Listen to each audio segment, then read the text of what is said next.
on, vinyl community? Welcome to another video with the Record Spinner. In today's video, I'm going to be showcasing 5 alternate album covers from my vinyl collection. The music on an album is just as iconic and important as the album cover.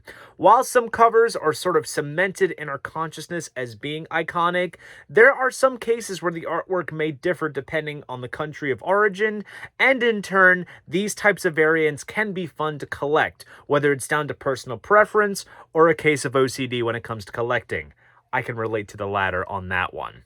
I've been wanting to tackle this concept for a while on the channel, and I took the time to cruise through my collection and pull out some notable examples to show. So enough of the chit chat, let's jump into what this video is all about. Starting off with perhaps one of the most well-known covers, and that's the Jimi Hendrix Experience, Are You Experienced? This is the most iconic and well-known cover for this album, and it was designed by Carl Ferris.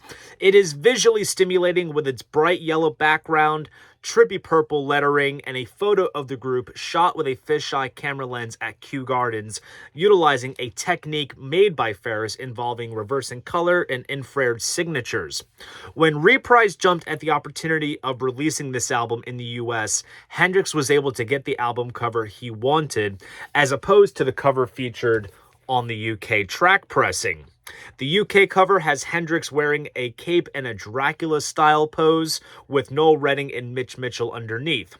Photographer Bruce Fleming took a number of different photos and suggested one track should use for the cover.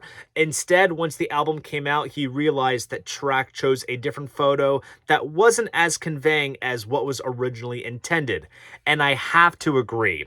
The UK cover simply doesn't match the potency of the music as opposed to the truly psychedelic nature of the American cover. Next up is King Crimson's Islands. The original cover seen everywhere except the US is quite simple.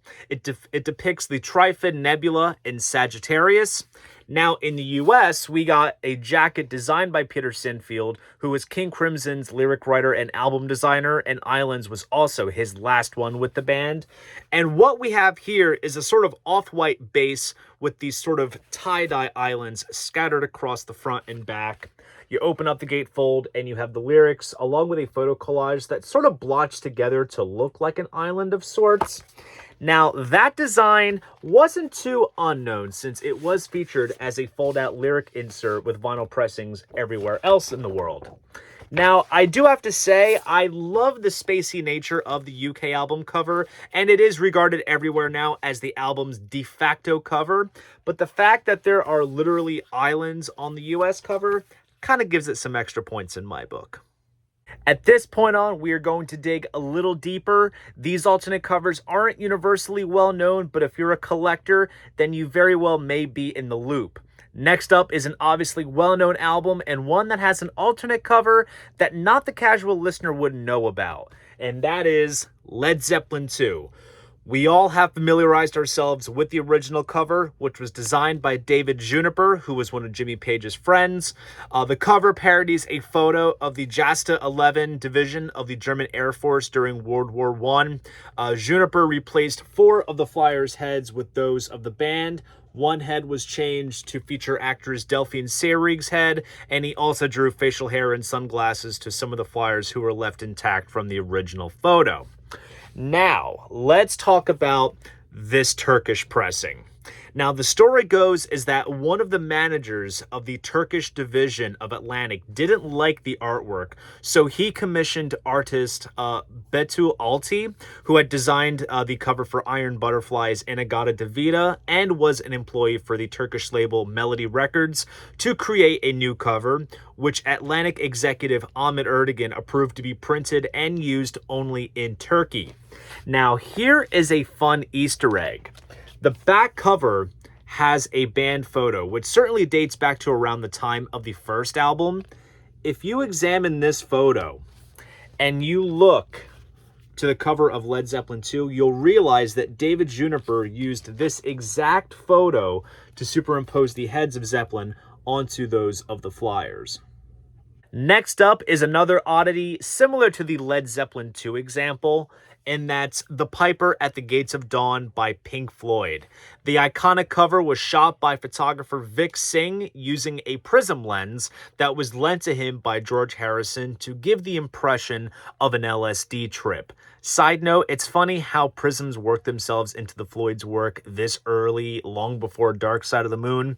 This cover is psychedelic, iconic, and one of the few Pink Floyd covers to have their name on the cover. Some reissues eliminate it down the line, but here it is intact. Now, flash forward to 1971. This album gets released for the first time in Italy, and the Columbia Records division there decided to prepare an exclusive album cover, which consists of the band at Kew Gardens in 1969.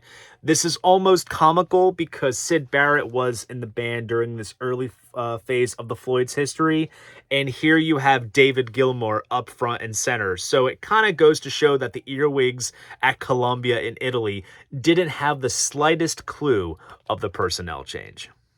Last but not least, we are going to end this video with a quadruple bang. 4 different covers for The Man Who Sold the World by David Bowie. The first proposed cover was designed by Michael J. Weller, and it was done in a cartoon style that depicts a cowboy in front of the Cane Hill Asylum. Now, just to draw some deeper ties, Cane Hill was the facility where Bowie's half-brother Terry was institutionalized, and he was the inspiration behind the song All the Madmen on this album.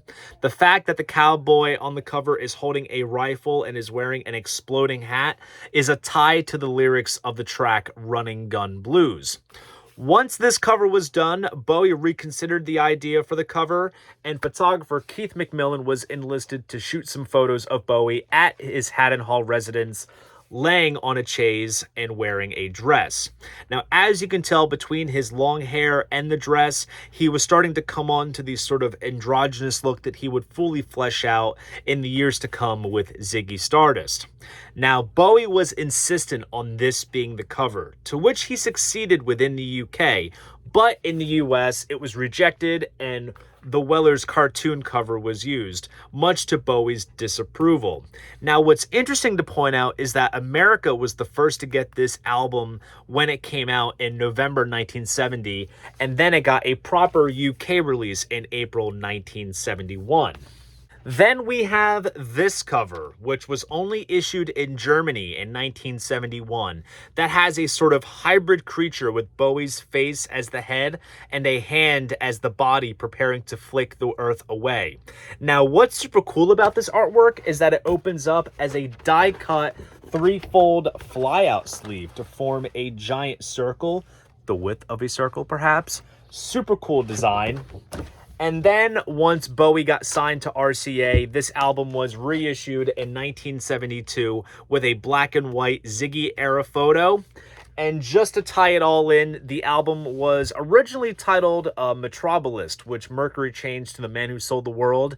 And when the album got remixed by Tony Visconti in 2020, it was reverted to its original title and the original cover.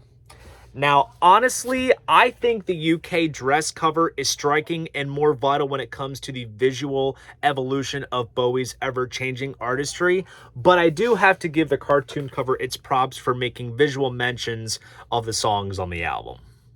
So there you guys go. Those are 5 alternate album covers from my vinyl collection. Of course, a video like this is a first for me, and there are plenty more fine examples to showcase. And if you would like a part 2 of this concept, please drop a comment down below. I'd love to know. If you enjoyed this video, please go ahead, give it a like, and subscribe to the channel. See you guys in the next video, and most importantly, keep the records spinning.